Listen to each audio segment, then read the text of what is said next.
Hi friends, welcome to vice kitchen vlogs. మనం night మిగిలిపోయిన అన్నంతో చాలా వెరైటీస్ చేసుకుంటాం కూడా. అలాగే నేను కూడా దోశలు చేశాను, చూద్దాం రండి.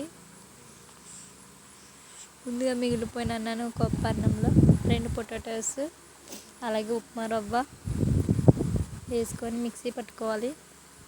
చిటికెడు సాల్ట్ కూడా వేసుకొని కలుపుకోవాలి.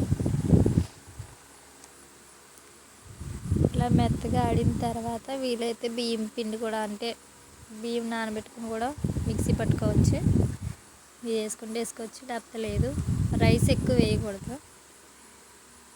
ఇలా పెనం పెట్టుకొని దోశలో వేసుకోవాలి. మేము నార్మల్ దోశలు కూడా వేసుకున్నాం, అంటే స్పెషల్గా ఎగ్ దోశలో కూడా వేసుకున్నాము.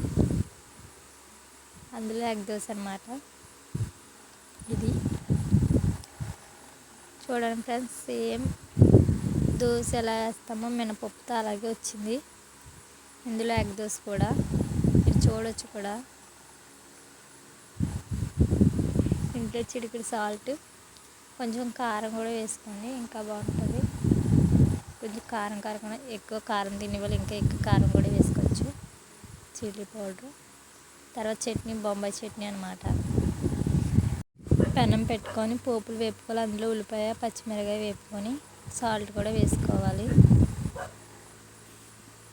టమాటా కూడా వేగిన తర్వాత శనగపిండి వాటర్ వేసుకొని చిటికెడు పసుపు కారం కూడా వేసుకొని కలుపుకోవాలి.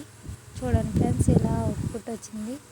ఇన్స్టెంట్గా మీరు ఇలా కూడా చేసుకోవచ్చు. నైటే నానబెట్టి పప్పు అలా కాకుండా ఇలా ఇన్స్టెంట్గా నైట్ మిగిలిపోయిన అన్నంతో దోశ కూడా వేసుకోవచ్చు. సేమ్ మినపప్పుతోనే వేసినట్టుంది ఫ్రెండ్స్, క్రంచీగా సాఫ్ట్గా.